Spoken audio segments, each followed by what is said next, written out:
국민 앵커 백운기, 정확한 분석, 날카로운 시각. 백운기가 하면 다르다. 여러분 안녕하십니까, 백운기입니다. 서울 강서구청장 보궐선거가 치러지고 있습니다.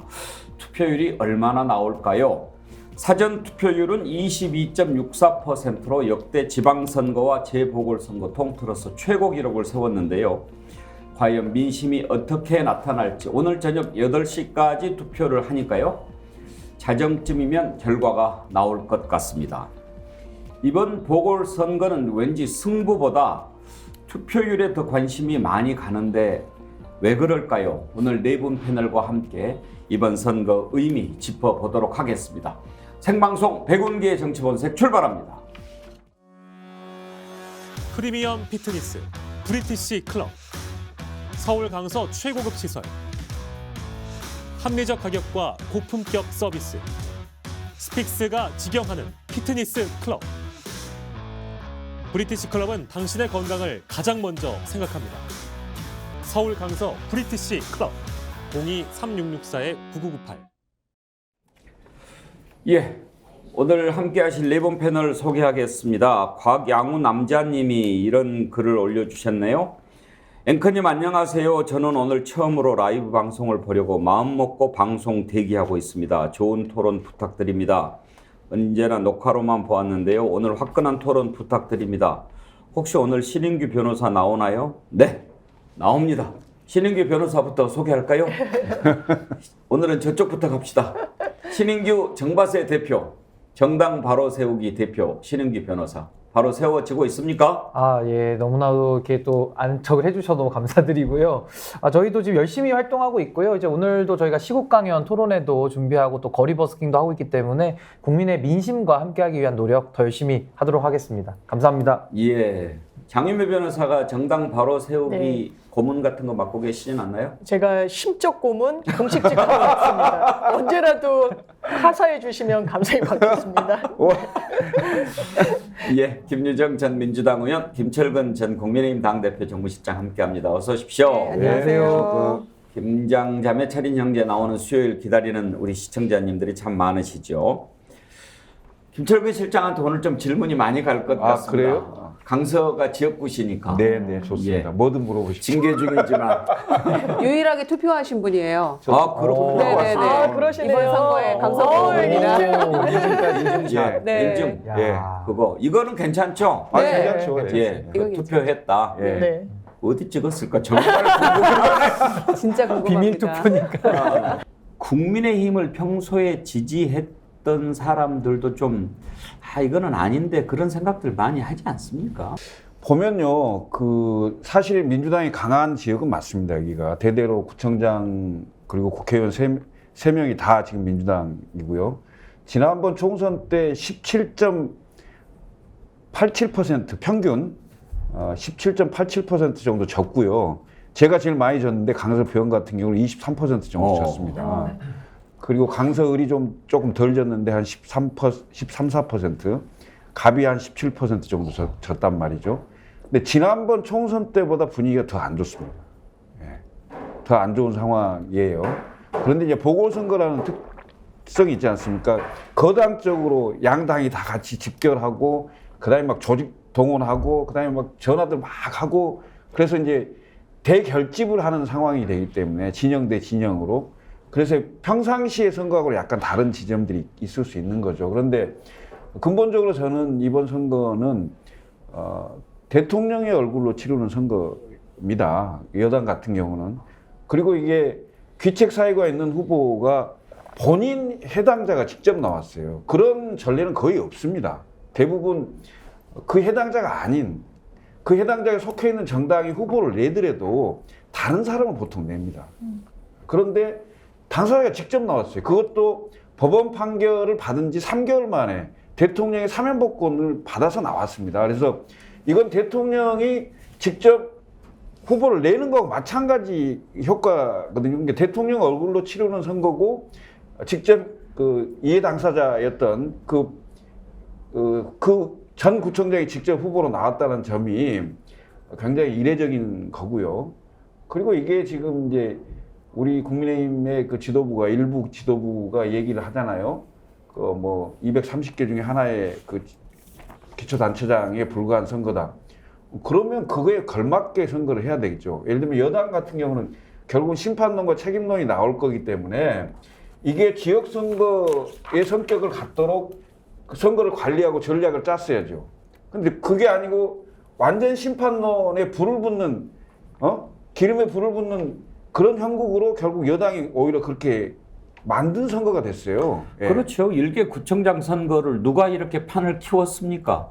그렇죠. 그러니까 만약에 국민의힘이 지금 와서 일개 구청장 선거, 지역 단체장 선거라고 얘기를 하려면 그야말로 그 일개 지역 구청장, 단체장 선거에 걸맞는 후보를 공천을 했어야죠. 맞습니다. 예. 그런데 바로 직전에 그 문제가 생겨서 그 사람 때문에 다시 치르는 선거에 후보를 공천한다는 그걸 떠나서 김태우 후보가 누굽니까?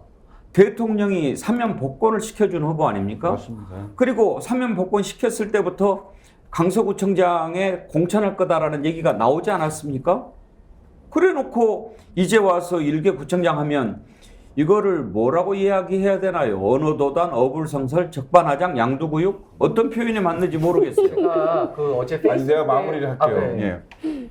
그 제가 이제 강서구청장 선거가 그 생겼을 때 세 가지 조건을 맞는 후보를 공천했으면 좋겠다라는 얘기를 했어요. 국민의힘의 후보로. 왜냐하면 이게 그 강서구 전체의 바닥을 좀 보면서 여기서 승리가 가능하거나 적어도 박빙 선거를 할 수 있는 후보를 내야 된다. 이런 건데 결국 강서가 그 판세가 뒤집히게 된 게 오세훈 보궐선거 때 판세가 처음으로 뒤집혔어요. 근데 그때 뒤집힌 가장 결정적인 이유는 20, 30대입니다. 그리고 호남표입니다. 그러면 이 20, 30대와 호남표와 중도 표심을 움직일 수 있는 후보를 선택을 해야 된다. 그리고 두 번째, 선거운동을 거당적으로 하려면 적어도 이준석과 천하용인이 와서 선거운동을 할 수 있는 그런 후보를 선택해야 된다. 세 번째, 강서가 정치적으로 굳이 지역 기반을 따진다면 호남 기반이 가장 셉니다. 그러면 호남 기반의 그 민주당 표를 적어도 상쇄시킬 수 있을 만한 후보를 선택해야 된다. 이 세 가지 조건의 후보를 제가 얘기를 했습니다. 예. 만약 그렇게 됐다면 지금 상당히 박빙 선거를 했을 겁니다. 그런데 정반대의 후보를 선택했습니다. 그럼 결국은 그래놓고 일개 구청장 선거, 그 다음에 젖잘싸 벌써 분위기 만들고 졌지만 잘 싸웠다? 진 거죠. 무슨 잘 싸워요, 잘 싸우기는. 잘 싸웠는지는 모르겠고 그 잠깐만요. 신인기 변호사 말씀 듣기 전에 김철근 실장 얘기 나온 김에 궁금한 거 하나 좀 물어보고 갑시다. 아까 이준석 대표 뭐 지원 유세 그런 얘기도 했는데 최근에 김철근 실장한테 전화가 왔다 이런 기사를 봤어요. 맞습니까?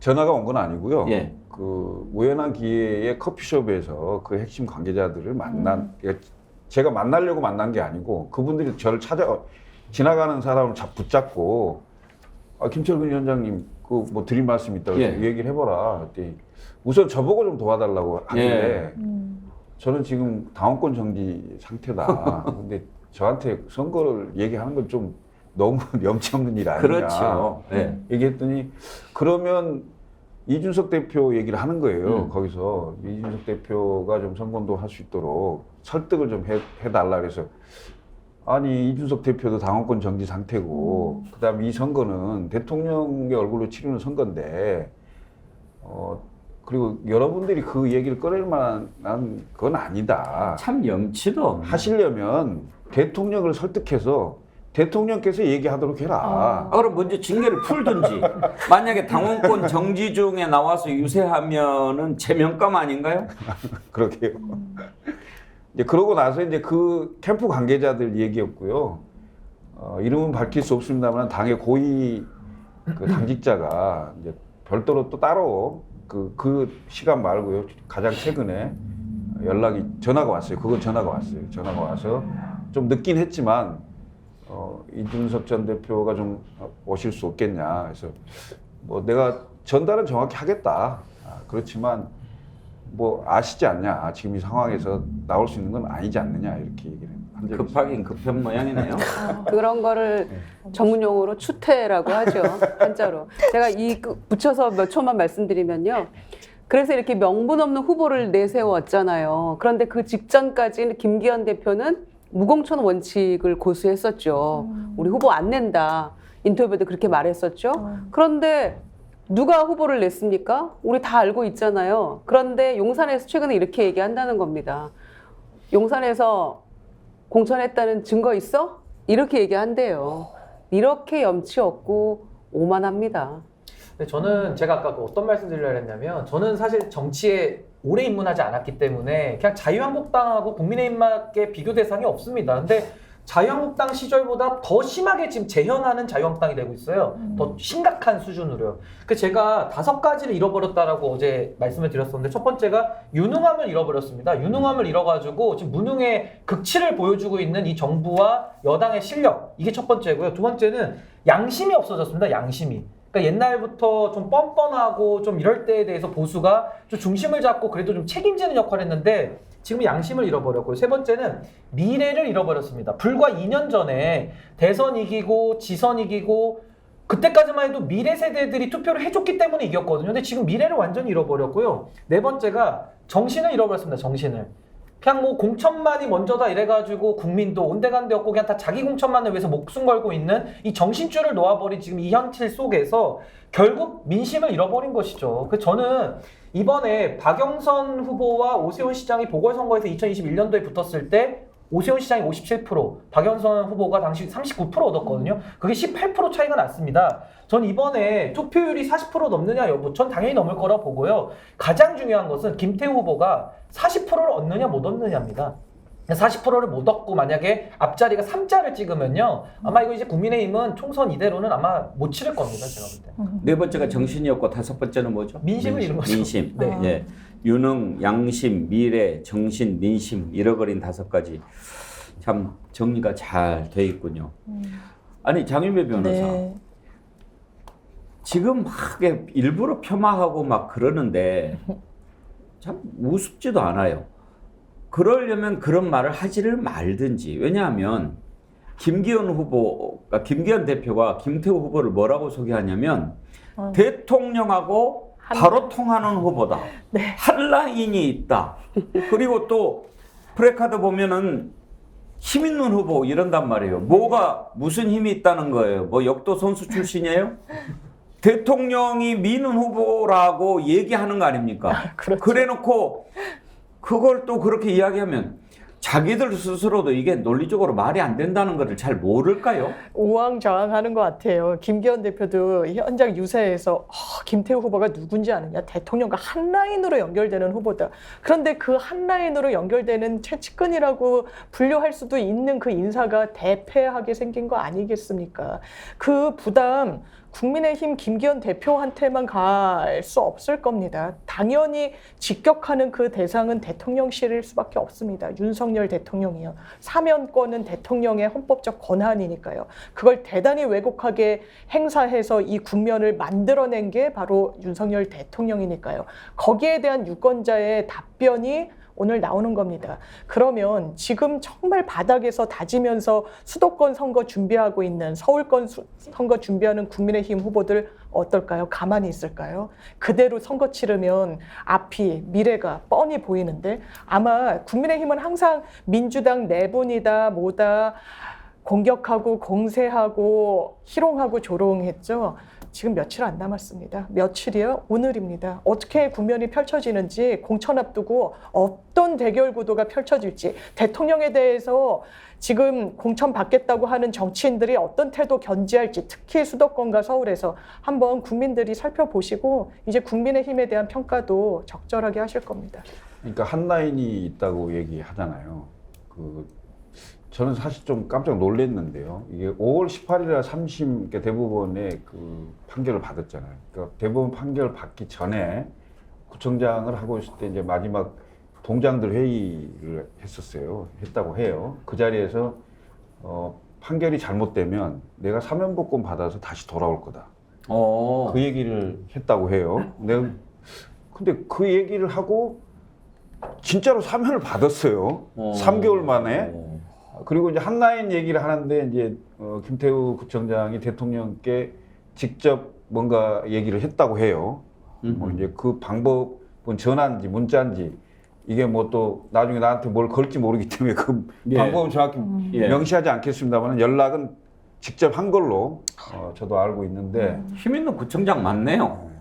그런데 대통령 얼굴로 선거를 치렀으니까 그럼 대통령 얼굴로 치른 선거에 대해서 그 이제 민심의 평가가 나올 거 아닙니까? 이 평가에 대한 정확한 책임은 져야 되겠죠.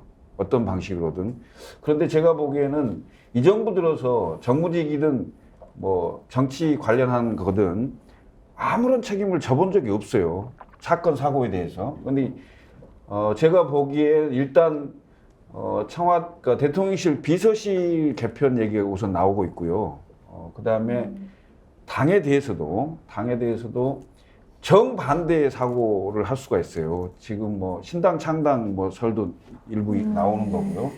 뭐 이런저런 얘기로 책임을 회피하고 책임을 흐트러뜨리는 여러 가지 그 방안들을 내세울 가능성이 있다 이렇게 보여집니다. 예.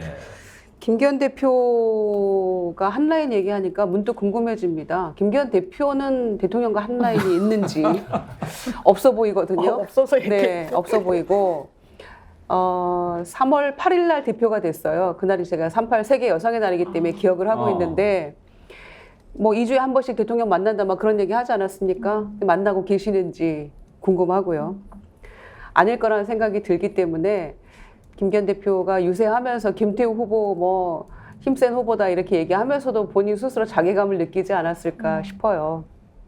그래서 결과는 대통령에 대한 부정평가 정도가 민주당 후보가 얻을 것 같고요.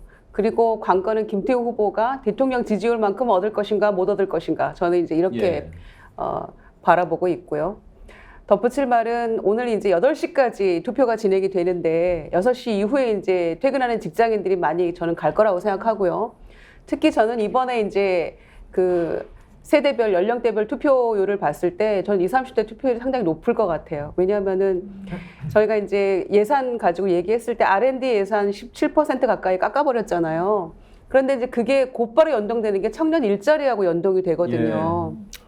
그래서 뭐 MZ 세대를 위해서 뭘 어떻게 하겠다라고 했던 대통령 얘기는 다 공허한 외침이 되고 오히려 청년들 일자리 뺏고 청년들 죽이는 정책만 지금 하겠다는 거거든요. 그래서 어제도 이제 그 과학도들이 국회 가서 막 피켓팅하고 데모했거든요. 집회하면서 했던 얘기가 시료 살 돈이 없어서 지금 우리들 다 쫓겨나게 생겼다. 일자리가 없어지고 있다.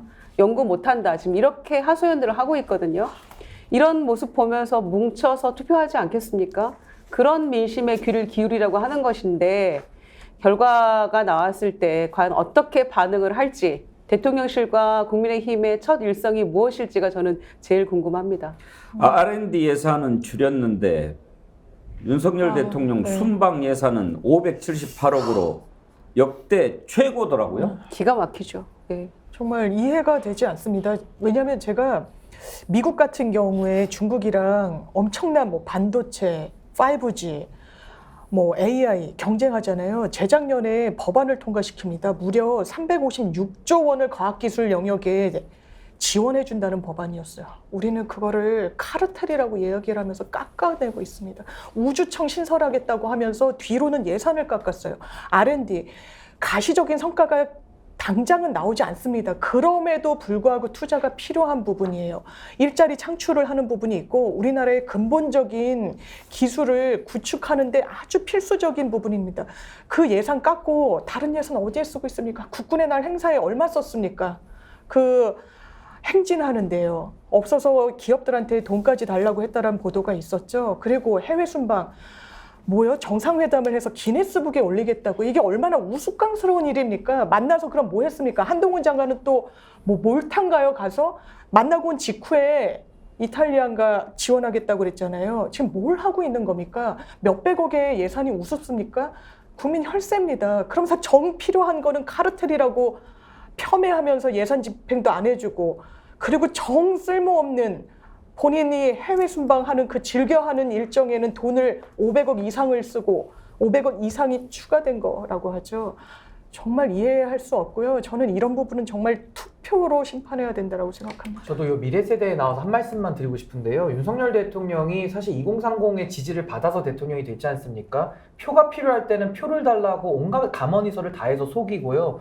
뭐 당선되면은 30대 장관부터 해가지고 뭐 미래 얘기 얼마나 많이 했으니까 이제 국민들이요 더 이상 속지 않습니다. 그래서 정말 2030 세대들한테 무슨 표 맡겨놓은 것도 아니고요. 그런 식으로 ATM 기계에서 현금 빼먹듯이 이런 식의 정치하는 거 전 이번에 반드시 심판해야 된다 저기 봅니다. 이 강서구가요, 아시다시피 서울 시내에서 20, 30대가 두 번째로 많은 구입니다. 그리고 강서가 과거하고 좀 달라진 게 5호선 라인과 9호선 라인, 공항철도 라인이 있어서 네. 여의도와 강남 가기가 쉽고요. 그 다음에 광화문 나가기가 아주 좋습니다. 그런 교통 여건들 때문에 20, 30대가 굉장히 많이 와 있고요. 청년주택이 공항대로 주변에 쫙 들어서 있습니다. 그래서 강서구의 표심이 결정적으로 바뀐 게 오세훈 시장 보궐선거 때인데 그때부터 20, 30대가 보수 진영을 표를 주기 시작을 했어요. 그래서 바뀐 거거든요. 그리고 대선 때에도 격차가 강서구 내에서는 2.3% 정도밖에 안 졌어요. 그리고 지방선거는 2.6% 이겼는데 이 20, 30대의 표심이 핵심인데 제가 보기엔 사전투표가 굉장히 높았다는 것은 20, 30대가 엄청나게 투표를 했다는 것을 의미하는 겁니다. 그래서 저는 이번 투표 결과가 나와보면 알겠습니다만은 정말 아뜨거워할 겁니다. 윤석열 정부가 지금 올해 정상외교 관련 예산이 578억인데요. 이미 올해 책정된 정상외교 관련 본 예산 다 쓰고 지금 이것보다 더 많은 예비비를 추가 편성한 걸로 지금 드러났습니다. 국회에서 나온 자료인데 지난해 관련 예비비 63억 원의 5배가 넘고 이번에 신청한 게 329억 원인데 예비비가 올해 관련 본예산 249억 원보다 더 많습니다. 578억 원 규모면 문재인 정부 때보다 2배가 더 많은 겁니다. 문재인 정부 때 2018년 246억, 2019년 234억 원, 그 다음에 코로나 때는 192억으로 줄었다가 2021년에 또 192억, 2022년에 261억 이랬는데 벌써 지금 이걸 2배 이상 넘은 건데요. 이게 지금까지입니다. 또 주요 회의가 남아있어요. 11월에 에이펙이 열리거든요. 그때 또 써야죠. 11월, 12월에 영국, 네덜란드 방문이 예정이 돼 있고 외국을 이렇게 열심히 나가가지고 뭔가 성과가 있으면 그래 그 돈 써도 돼 우리 국민 세금. 근데 뭐를 지금 성과로 꼽을 수 있는지 정말 궁금합니다. 기네스북 올린 것을 성과로 꼽나요? 올리려고 한 거? 대통령실이요. 경제 대외 의존도가 높은 우리나라는 해외 시장 진출과 투자 유치가 경제 동력을 제고하고 국민을 위한 민생 경제를 살리는 유일한 길이다. 윤 대통령이 민생과 수출을 위해 각고의 노력을 들여 해외 순방 야결을 펼친 결과 이미 수출과 투자 유치 관련 역대 최대 규모의 즉각적인 성과를 달성해온 사실은 의문의 여지가 없다. 의문의 여지가 없습니까? 이게 무슨 말입니까? 어이가 없어서 웃음이 나오는데 1호 영업사원이 뭘 좀 나라에 도움되는 국익에 합당한 일들을 해오는 게 아니고 돈만 쓰고 다닌 거 아닙니까? 게다가 대통령 직속 위원회에서 식사비만 11억 썼다 그러고요. 대통령실에서 11억 3천만 원 썼다는 거 아닙니까? 식사비로? 이런 돈들을 다 긴축재정하겠다고 그렇게 큰 소리 치면서 자치단체 지방 교부금도 올해는 없다, 막 이렇게 지금 내년에 없다, 이렇게 안내를 보낸다 하고 있는데 어떻게 살아야 될지 모르겠다고 지금 하소연하고 있거든요. 그러면서 청년 일자리 관련된 것들 다 깎고 이것도 깎고 저것도 깎고 다 깎아가면서 지금 대통령실만 돈잔치하고 있는 형국이잖아요. 이거 어떻게 설명할 겁니까? 근데 대통령실이 좀 이제 국정감사를 할 때 좀 살펴봐야 될 게요. 과거에 역대 대통령실은 제2부속실이 있었어요. 제2부속실의 인원과 예산이 확정이 돼 있었거든요. 그래서 그게 투명하게 이제 집행이 되도록 돼 있었는데 지금은 제2부속실이 없어요. 대통령실이라는 것만 있는데 여기 김건희 여사님 관련한 행사나 인원, 예산 이게 어떻게 쓰고 있는지, 그다음 외국을 나갔을 때 그 쓰여진 예산 이거 좀 내역을 봐야 되지 않겠어요? 이게 좀 낱낱이 봐야 될 것 같아요. 왜냐하면 이게 항상 따라가잖아요. 예, 이게 규모가 그 과거 전례에 비해서 너무 많고 거의 2배가 넘는 거잖아요. 이런 상황이면 이것은 국민이 납득하기가 좀 어렵죠. 왜냐하면 외교적 성과라는 게 저는 기억나는 게 바이든 날리면밖에 안 기억이 안 나는데 이런 거 하려고 지금 돈을 이렇게 많이 썼다 이겁니까? 아니 장윤미 변호사 네. 1호 영업사원이면은 다 떨어진 운동화 신고 막 이렇게 돌아다녀야 그게 1호 영업사원이지. 1호 영업사원이 롤스로이스 타고 호텔에서 고급 음식 먹으면서 손톱깎이 하나 팔아오면은 그 회사 운영이 되겠습니까? 절대로 될 수 없죠. 그거에 제가 오늘도 한 10,000평을 봤는데 왜 그렇게 해외에 나가십니까? 라고 한 기자가 물으니까 기분이 조금 좋거든요. 이런 것이었어요. 해외 나가면 기분이 좋거든요. 막 이런 내용이었는데 국민들 볼 때 딱 그렇거든요. 그러면서 저는 그 단어, 그 워딩이 생각납니다. 후보일 때 이 집행 같은 거 하는 건 다 이 실무자들이 하는 거다. 뭐 이런 이야기를 하면서 대통령은 마치 그냥 그 상위에서 뭔가 떨어져서 지시만 내리는 듯한 이런 워딩이 있었는데 아직도 그 인식에서 벗어나고 있지 못하구나. 그래서 본인은 해외 나가서 광 팔고 그냥 아무런 성과도 없는데 본인의 자기 만족에는 상당히 플러스가 되는 이런 행보를 하는구나라는 것 이상으로는 생각을 할 수가 없습니다. 1호 영업사원 지금은 왜 이야기 안 합니까? 좀 머쓱하신가 보죠. 1호 영업사원으로 한 성과는 뭡니까? 후쿠시마 오염수 방출하게 사실상 내비둔 겁니까? 질병청에서 이미 질병관리청에서 보고서를 냈다는 거죠. 위험하니까 추적검사 필요하다고요. 함구했습니다. 그런 거에 대해서 언급하지 않았어요. 이 정부 들어서. 국민 건강권은 어떻게 생각하고 있습니까? 해외에서는 어떤 성과를 갖고 있습니까? 일본과의 관계에서 많은 거 내주고 뭘 얻어왔습니까? 미국과의 관계에서는 또 어떻습니까? 저는 이 총체적 난국이 국내외 할 것 없이 정말 너무나 풀리지 않을 정도로 앞에 많이 놓여 있다. 이걸 어떻게 수습할지 너무너무 걱정됩니다. 저는 이제 윤석열 대통령께서 한 기자 그때 그 연찬회인가요? 거기 가서 뭐 국내 언론이 24시간 욕만 한다 뭐 이렇게 얘기했거든요. 그러니까 해외 나가시면은 아마 좀 기분이 좋을 겁니다. 스트레스도 확 날아가고 보통 우리가 어릴 때 꿈이 뭐 세계 일주 하는 게 꿈인데 나라 돈으로 세계 일주를 하고 있으니 얼마나 좋겠어요. 근데 국민들의 마음만 이제 멍이 들어가는 것인데 국내 정치도 못하는 사람은요, 이 국제 외교라고 하는 국제 정치 잘할 수가 없는 거 아닙니까? 더하기 빼기를 못하는데 어떻게 미분과 적분을 잘합니까? 지금 헛된 돈만 쓰고 다니는 거거든요. 그래서 옛 어른들이 집에서 새는 바가지가 나가서도 샌다고 그 옛 어른들의 말이 틀린 게 없는 거예요. 그 바가지 얘기했다고 김유정 의원이 김영우 의원하고 싸웠던가요? 아니요, 김두수 아니 그 옛날 속담을 얘기도 못합니까? 김두수 집에서 새는 소장, 바가지가. 김두수 소장님이 김두수 대표가 그랬구나. 예, 김행 패널과 얘기할 때 네트도 못하면서 외교도 못한다. 안에서 새는 바가지, 밖에서도 샌다라고 했더니 정정하겠습니다. 더하기 빼기를 못하면 미분과 적분을 못한다. 아니 그렇게 그 얘기를 얘기를 했더니 김행 김행 그때 당시 패널이 어떻게 대통령을 바가지에 바가지에 비유하냐고 이렇게. 네, 그러면 제가 바가지에 비유했으니까 김행 후보자가 좀 나타나셨으면 좋겠어요. 어디 계시는지도 반박하러라도. 모르는데 지금 제가 뭐 옛날 격언도 못 씁니까? 그래서 저는 집에서 새는 바가지가 나가서도 샌다라는 그 어른들의 말씀처럼 국내 정치도 못하는데 어떻게 국제외교를 잘합니까? 저 허튼도 쓰고 다니는 거라 이런 영업사원 홍보비 마구 집행하는 영업사원은요 배임죄로 처벌하거나 잘라버려야 된다. 제가. 근데 신영일 변호사 어떻게 대통령을 바가지에 비유할 수 있습니까? 정말 나쁘네. 제가 좀 다른 좋은 단어를 순화해서 미적분 비유 너무 재밌다고 또 댓글에. 그걸 그렇게 또 해석할 수 있다라고 하는 게 놀라운 능력이죠. 참 놀랍죠. 예, 그 말이 그렇게 들리다니요. 자, 오늘 저녁 8시까지입니다. 내일 뭐 오늘 밤 12시쯤이면은 되게 결과 나오지 않겠어요? 예, 11시, 12시면 뭐 나오죠. 섬도 없고 11시 정도면 11시 네. 네, 다 나올 것 같아요. 나올 것 같고요. 그다음에 격차가 크면 예. 빨리 알 수 있죠.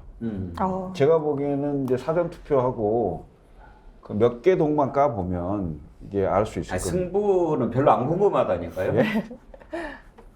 몇 표로 지냐? 투표율과 격차. 개표율 그리고 득표율 이런 게 좀 결국에 궁금해요. 저는 윤석열 대통령이 이거 뭐 약간 우스갯소리 반 섞으면 국민 통합을 이루신 거라니까요. 윤석열 정부에 대해서 다 심판하자고 국민들이 지금 마음의 준비를 하면서 역통합을 이루는 게 너무 아이러니 아닙니까? 그러니까 그렇게 정치를 기쁜 똑바로 뜻이. 하셔야 됩니다. 예, 국민을 하나로 만들 수 있는 방법이 또 그런 게 있었군요. 그러니까 스스로 고립되는데요. 반국가 단체가 너무 많아져 갖고요. 반국가 때리고 곳곳에 반국가 단체. 최근 그러니까 처음부터 쭉 따지면 쌓이고 쌓여서 거기에 대한 심판 성격이 있는 선거가 되지 않겠습니까? 그런 선거판을 만든 것도 사실은 정부와 여당이죠. 윤석열 대통령이 사실 판을 키운 거 아닙니까? 본인이 사면 복권 시켜가지고 나가게끔 했다. 그건 뭐 아무리 부인해도 그걸 또 그렇게 이야기하면 국민들 바보 취급하는 거죠. 자, 곧 있으면 우리가 참 생각하기에도 너무나 가슴 아픈 12구 이태원 참사가 있습니다. 그때부터 시작해서 얼마나 많은 사건, 사고, 또 있을 수 없는 일들, 의혹 이런 것들이 있었습니까? 그랬다가 선거 전에라도 좀 뭐가 없었으면은 민심이 뭐 잊어버리고 뭐 묻혀지고 그래서 갈 수도 있었겠지만 바로 최근에는 어떤 일이 있었습니까? 붕짜자 장관, 방울뱀 장관,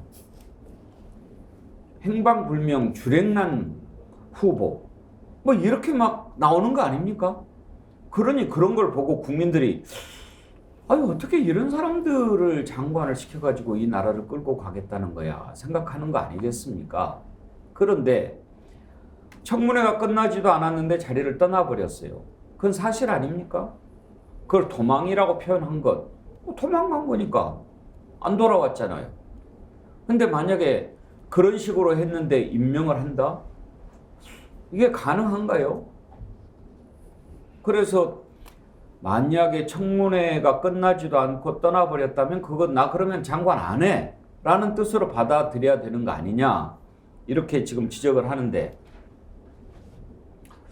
이제 이런 주장을 합니다. 도망간 거 아니다. 속개 되기를 기다리면서 어디에 있었다고? 뭐 원내대표 방에 있었다고요? 윤재 원내대표 방에 있었다. 그런 얘기를 합니다. 그런데 그걸 또 도망갔다라고 얘기를 했다는 것을 가짜뉴스라고 국민의힘의 전주의 의원이 얘기를 하는 거예요.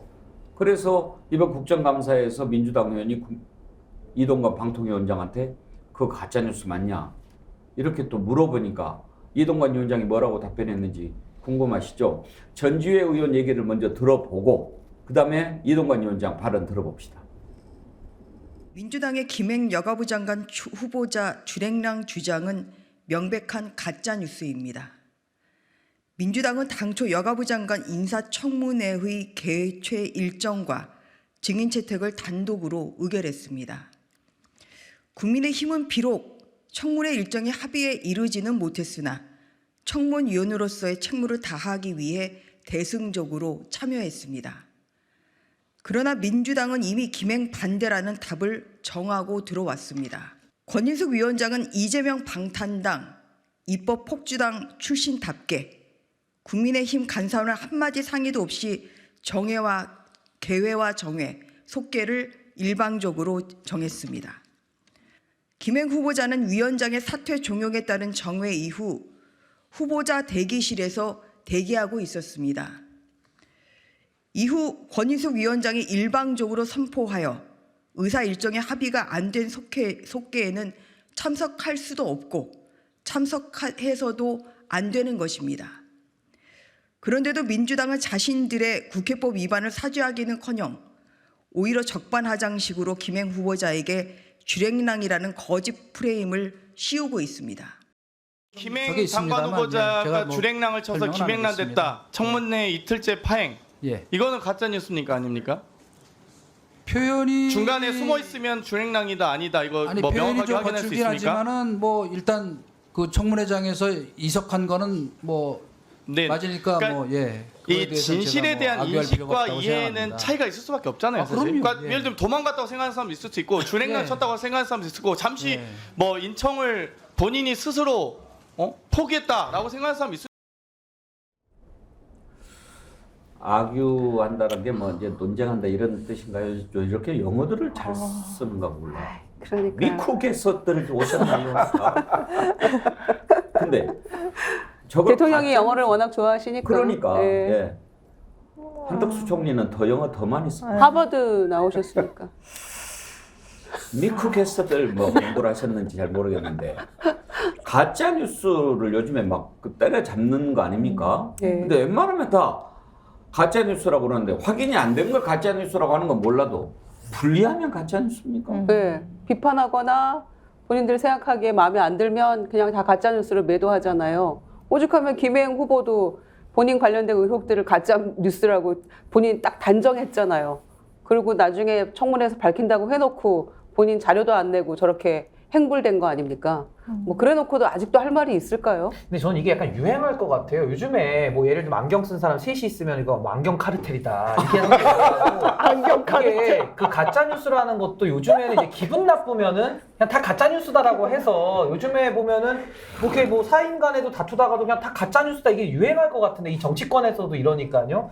저는 최소한의 우리가 사실관계에 대해서 내지는 내심에 대한 부분은 우리가 논쟁해서는 안 되거든요. 그 내심을 어떻게 알 수 있으며 이 사실관계도 명백하게 팩트로 나오는 건데 이걸 가지고 논쟁을 하면 어떡합니까? 우리가 논쟁할 것은 가치나 규범적 판단이나 방향을 가지고 논쟁을 해야 되는데 지금 국회는요.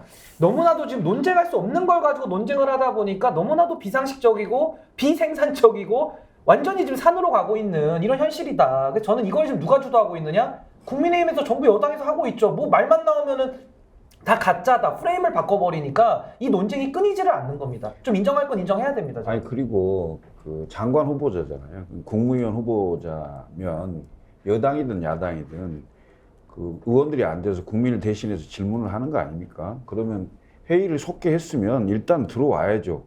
정치인, 그러니까 예를 들면 여당 의원들은 안 들어올 수 있어요. 그건 정치적 행위니까. 예? 근데 무슨 뭐 국회법 따져가면서 뭐 간사들 간에 협의가 됐니 안 됐니 그것은 국회의원들끼리 할 얘기고 국민들 보기에는 명백하게 장관 후보자가 인사청문회 회의를 속게 했는데 안 들어온 거 맞잖아요. 그렇잖아요? 왜 안 들어옵니까? 예? 그리고 자료 내라면 내야죠. 그리고 해명해야 될 거 아닙니까? 이거 못 하겠으면 그냥 스스로 물러나는 게 낫죠. 왜 버티고 앉아 있습니까? 지금 김행 후보자의 이런 그 행태, 이거 헌정사의 전무후무한 일입니다. 이런 일이 결국은 강서구청장 선거에도 영향을 미치는 거예요. 이런 오만방자한 일이 어디 있어요? 후보자 그렇지. 이런 사람 지명해놓고 스스로 정리 못하게 뒷배경이 있으니까 지금 못하는 거 아니에요. 예? 이거 왜 이렇게 국정을 운영합니까? 그러고 국민들의 신뢰를 받기를 원합니까? 선거 때 펴주기를 원해요? 국민을 무시해도 유분수지 말이야. 이건 말이 안 되는 겁니다. 대행 체제로 가면 되죠. 차관 대행 체제로 가고 여가부는 어차피 폐지하겠다고 막 공언했기 때문에 공약했기 때문에 그래서 아무나 그냥 갖다 장관 시키는 건지 모르겠어요. 그러나 차관 대행 체제로 가고 장관 그냥 지명 처리하는 게 맞죠. 드라마틱하게 엑시트하겠다라고 할 때 청문회장에서 그렇게 엑시트할 거라고는 생각을 못했는데 정말 아주 드라마틱했어요, 장현미 변호사. 이게 우리나라 인사청문회 제도가 도입된 지 23년이 됐다라고 합니다. 제가 인사청문회 법을 찾아봤는데 이런 상황을 규율하는 건 없어요. 오히려 증인, 인사청문회에 출석한 증인이 제대로 출석하지 않고 이러면 이 국정조사에 관한 법률을 준용해가지고 뭔가 페널티를 줄 수 있는데 후보자에 대해서는 없습니다. 왜? 당연히 출석하는 게 전제돼 있고 그 다른 상황을 상상할 수 없어서였습니다. 미국 청문회 역사가 230년 됐다라고 합니다. 이런 풍경은 단 한 번도 없었다라고 합니다. 미국에서 똑같은 작태를 보였다면 국회 모욕죄로 형사처벌 받는다라고 합니다. 더 놀라운 건 국민의힘의 태도입니다. 가짜 뉴스라고 이야기합니다. 주랭랑 쳤다, 도망쳤다. 그 단어가 잘못됐다라는 거예요. 그러면서 전 전주혜 의원이 참 안타까운 게 이걸 법 논리를 어떻게든 개발을 하는 거예요. 그러니까 정회가 됐다라는 오히려 가짜 뉴스를 이야기하는 겁니다. 정회되지 않았습니다. 정회는 위원장이 선포해야 되거든요. 그냥 그 워딩을 한 겁니다. 이렇게 자신 없으면 그 자리에서 내려오라고. 그 무게를 할 수 없으면 포기하라고. 물론 국민의힘 입장에서는 기분 나빴을 수 있지만 그걸 정해선언이라고 이야기할 수 없습니다. 정해선언이 있었기 때문에 퇴장한 후에 대기했다라고 합니다. 그런 걸 우리가 가짜뉴스라고 합니다. 저는 이런 막무가내식의 논리를 국민 앞에 이야기하는 걸 보고 이런 생각이 듭니다. 아, 저 사람들은 국민의힘은 쫄았구나. 논리도 없구나. 이 부분 굉장히 지금 수세에 몰렸구나. 그래서 이런 무리수를 두는구나. 국민들은 모를 것 같으니까 국민들이 더 정확하게 알고 있습니다. 저도 하나만 요거 이석 관련해서는 짚고 싶은 게 그 과거에 뭐 좀 먼 과거도 아닙니다. 불과 몇 달 전에 장제원 의원이 그 상임위 진행하면서 위원장의 권위를 아주 과도하게 보이지 않았습니까? 선관위 사무총장이 이석을 하는데 어딜 감히 위원장의 그것도 아니고 과장 일어나 해가지고 이름 뭐야 뭐 반말 찍찍해대면서 난리를 쳤거든요. 그러면은 권인수 위원장은 상당히 좀 양반으로 처신한 거 아닙니까? 저 자리에 이제 여가위원장에 장제원 의원을 앉혀놔야 되는 거 아니냐? 어떻게 후보자가 위원장 허락도 없이 맘대로 들락날락합니까? 무슨 자기 집입니까? 자기 안방입니까 거기가? 그러니까 저는 김행 후보자는 아예 기본이 안 된 사람이기 때문에 어떻게 저런 사람을 공직 후보자에 추천을 할 수 있으며 이런 사태까지 벌어졌는데 아직도 처리를 안 합니까? 이건 너무 무책임한 겁니다, 정말. 그래서 한동훈 장관 얘기를 안 할 수가 없네요. 한동훈 장관이 딱 취임하고 나서 FBI를 다녀왔어요. 왜냐? 법무부가 이제 인사정보관리단을 신설해서 예. 인사검증을 지금 새로 하고 있지 않습니까? 민정수석실이 없기 때문에. 그러면서 했던 얘기가 있죠. 이제 음지에 있던 이 인사검증 시스템을 양지로 내보내는 거다. 그래서 투명하게 잘할 거다. 이렇게 얘기를 했어요. 그거 다 뻥친 거였잖아요. 양지로 나오기는커녕 지하로 땅 파고 들어가는 인사 검증 아닙니까? 검증을 제대로 하긴 했습니까? 그러면서 FBI가 이제 미국 같은 경우에 사전에 인사 검증 다 하잖아요. FBI도 하고 미국 국세청, IRS도 하고 다 하지 않습니까? 그래서 그거 배우겠다고 FBI 갔었는데 그거 왜 갔습니까? 뭐 하러 갔습니까? 뭘 배우고 왔습니까? 그러면서도 지금 본인은 정부적 책임을 느낄 뿐이라고 계속 얘기하고 있고 전혀 행동으로 보이지는 않고 있잖아요. 그러니까 이런 검증의 이 한가운데에 한동훈 장관이 있는 건데 오로지 그냥 야당 대표 때려잡는 데만 골몰하고 있기 때문에 오늘날 이런 인사 참사가 일어나는 거죠. 여기에 대해서 책임져야죠. 근데 어제 서정욱 변호사 조금 여권에 정통하다고 제가 알고 있거든요. 안 물러날 거다. 그리고 임명 강행할 거다. 이렇게 전망하더라고요. 그러겠죠. 스타일상 그렇지 않겠습니까? 그런데 제가 보기에는 그 정부조직법을 민주당이 반대할 거라는 것 때문에 못 내는 것 같은데 이런 상황이 생겼으니 민주당이 건의를 한번 하세요. 정부조직법 여가부 폐지하는 거 내면 찬성해 주겠다고. 그럼 없어지는 거 아니에요? 네? 근데 만약에 이걸 그대로 임명을 하면은 어떻게 되나요? 청문회 자체를 통과를 못한 상황 아닌가요? 장윤미 변호사? 예, 이게 국민의힘이랑 민주당이 좀 논거가 다른 것 같습니다. 민주당은 아직도 끝나지 않았다. 예. 이게 마침표가 찍히지 않았다. 국민의힘에서는 이게 차수 변경이 됐고 12시를 뭐 넘기고 했으니까 이게 종결된 것으로 봐야 된다. 국회법에 따라 뭐 그렇다라고 맞서고 있는 것 같은데 사실 뭐 대법관 후보자나 대법원장 후보자 같은 경우에는 본회의 표가 필요하지만 일단 장관은 그렇지가 않다 보니까 임명 강행을 하면 거기에 대해서 제재할 수 있는 방도는 사실상 없는데 오늘 투표 결과가 김행 그 낙점의 하나의 분수령이 될 거다라는 이야기도 나오지만 지금 여권에서 흘러나오는 얘기를 보면 어차피 없어질 부서니까 장관이 누가 가든 큰 무슨 소용이겠냐는 정말 이상한 논리로 무책임한 논리로 임명을 강행할 것 같습니다. 아니요, 저는 요거는 명확하게 해야 된다고 봅니다. 국가공무원법 31조 2에 국무위원은 대통령이 인사청문회를 거쳐야 한다라고 돼 있어요. 그리고 인사청문회법에도 열어야 되는 걸로 돼 있거든요. 예외가 없습니다. 그래서 이거는 종료를 안 했기 때문에 이거는 중간에 그 중도 사퇴로 보든지 이걸 만약 임명을 강행하잖아요. 이거 헌법과 법률 위반이죠. 이거보다 더 큰 명백한 헌법과 법률 위반이 어디 있습니까? 국회를 인정하지 않고 대통령이 자의적으로 법 집행을 한다? 전 이 자체만으로도 저는 문제를 삼아도 된다 저렇게 봅니다.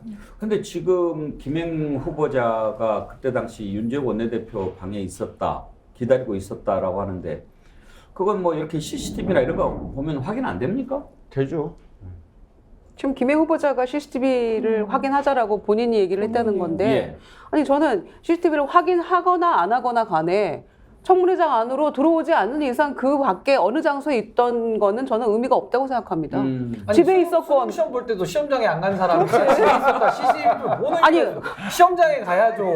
그 시험장 교문에 있었다, 뭐 운동장에 있었다 그런 뭐 얘기가 되는 건가요? 집에만 안 있으면 계속 되는 집에 건가요? 계세요 그냥. 아니 우선 말이 틀리잖아요. 그 전주에 의원은 지금 그 아까 논평에서 후보자 대기실에 있었다고 얘기했거든요. 그런데 지금 후보자는 또 원내대표실에 있었다고 이렇게 얘기하는 말이 달라졌잖아요.